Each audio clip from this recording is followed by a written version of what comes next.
Hello friends, welcome back to the channel. It's me Soumya Suman, a Bachelor of Physiotherapy student at BCPU PMCH campus and a NEET aspirant too. और इस बार मैंने NEET crack किया with score of 649 out of 720 and my all India rank is 4696. आज का video इसी पे base होने वाला है कि how I read NCERT bio to score 340 out of 360. देखो नीट का पेपर एनसीईआरटी बेस है, चाहे वो फिजिक्स हो, केमिस्ट्री हो या बायो हो, तो हमें स्टिक टू एनसीईआरटी होना है. No other alternative books, no Pradeep, no Trueman for bio, सिर्फ एनसीईआरटी. मैंने सिर्फ एनसीईआरटी ही पढ़ा था. और बायो तो ऑलमोस्ट 80 to 90% नीट एस्पिरेंट का फेवरेट सब्जेक्ट है, बिकॉज ये स्कोरिंग भी है और ये 50% वेटेज तो इसी का है, मतलब 360 मार्क्स इसी का है. तो आज मैं बताऊंगी कि कैसे मैंने पढ़ा. तो पहले मैंने चैप्टर्स को दो पार्ट में डिवाइड किया, conceptual based chapter and memory based chapter. Conceptual based chapter जैसे molecular basis of inheritance, human reproduction, plant and human physiology. और मेमोरी बेस्ड हो गए इकोलॉजी के सारे चैप्टर, बायोलॉजिकल क्लासिफिकेशन हो गए, मॉर्फोलॉजी ऑफ फ्लावरिंग प्लांट.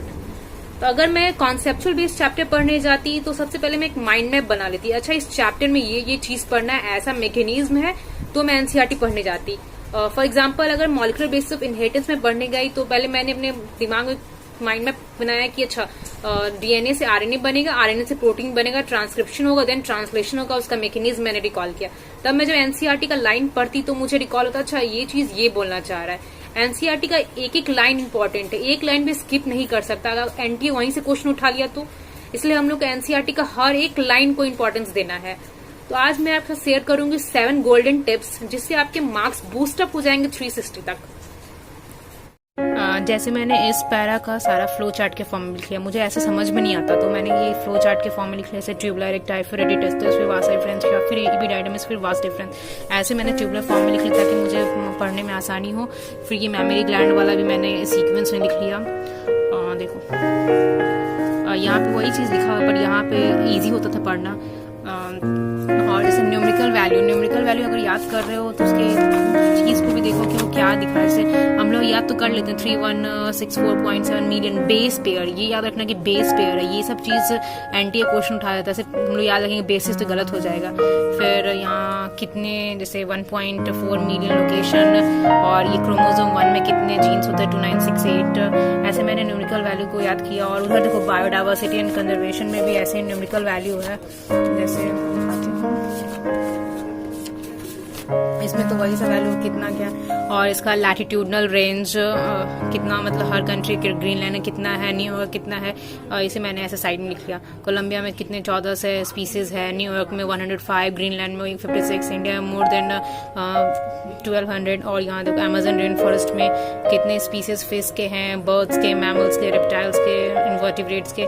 ऐसे मैंने साइड में लिख लिया ताकि मुझे याद करना बार बार ये टेक्स्ट को पढ़ने की जरूरत न पड़े, मैं ऐसे ही से याद कर लेती.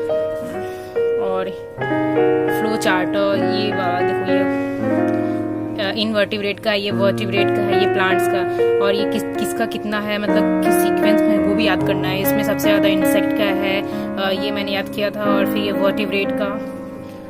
और एनसीईआरटी का टैबुलर फॉर्म वाला जितना दिया है वो सबको भी तो याद ही करना है. ये सब वीट, ब्रासिका, कॉलीफ्लावर, काउपी, सबका वेराइटी, वो किससे रेजिस्टेंट टू डिजीज है ये भी याद करना है, मैंने याद किया था.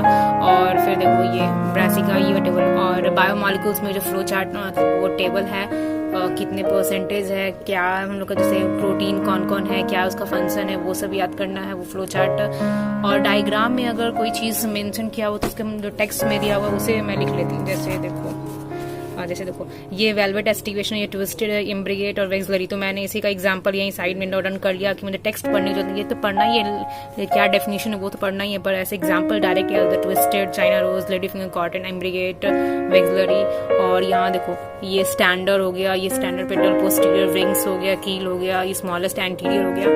और ये वाला में देखो एक्साइल, पैराइटल, फ्री सेंटर, सबका एग्जांपल मैंने साइड में नोट डाउन कर लिया. जैसे ये फिगर भी तो याद करना ही है, साइड साइड मुझे वो उसका प्रेजेंटेशन भी याद हो जाए और इसका एग्जांपल में फिगर देखना आसान हो जाता है, इसलिए मैंने ऐसे याद किया. और ग्राफ भी पढ़ना है, ग्राफ मैंने ग्राफ भी पढ़ा था बायोमॉलिक्यूल्स में. यही टाइप का यही टेबल के बारे में बात कर रही थी. ये तो सारे एग्जांपल याद करने, प्रीवियस ईयर क्वेश्चन भी से बना हुआ है. और ये वाला मैंने इसे भी याद किया, कितना परसेंटेज है, पूछ लिया कौन ज्यादा है, मैंने इसे भी याद किया है. लिपिड, न्यूक्लिक एसिड कितना है, और ये प्रोटीन का क्या क्या फंक्शन है, ये. और इसका graph I will so you, हाँ ये वाला ग्राफ, इफेक्ट ऑफ एंजाइम किस पे डिपेंड करता है एंजाइम एक्टिविटी, और ये एक्टिवेशन एनर्जी का, एक्टिवेशन एनर्जी, ये एक्टिवेशन एनर्जी विदाउट एंजाइम है, विद एंजाइम है, ये क्या डिनोट कर रहा है, ये क्या डिनोट कर रहा है, ये बीच वो पीक पे क्या है, ट्रांजिशन स्टेट, ये सब मैंने ये मेंशन किया हुआ है। और हाँ हाईलाइट तो जरूर करना है, जो चीज़ तुम पढ़ रहे हो उसको हाईलाइट करना चाहिए। देखो ये डिफरेंस इन एक्टिवेशन कंटेंट्स, ये एक्टिवेशन एनर्जी है, ऐसे हर चीज़ को हाईलाइट करो ताकि तुमको फर्स्ट साइड में वो दिख जाए। यहाँ मैंने बहुत सारे हाईलाइट किए हुए हैं, हाईलाइटर यूज़ करो, कोई भी कलर यूज़ कर सकते हो पर हाईलाइटर यूज़ करो। और यहाँ देखो holo enzyme is equal to apo enzyme plus cofactor, ऐसे ही एनसीईआरटी पढ़ो। आई होप आपको इस वीडियो से आइडिया मिला होगा कि कैसे एनसीईआरटी पढ़े so that your marks will boost up to 360 out of 360. Hope you love the video, so please like, share and subscribe.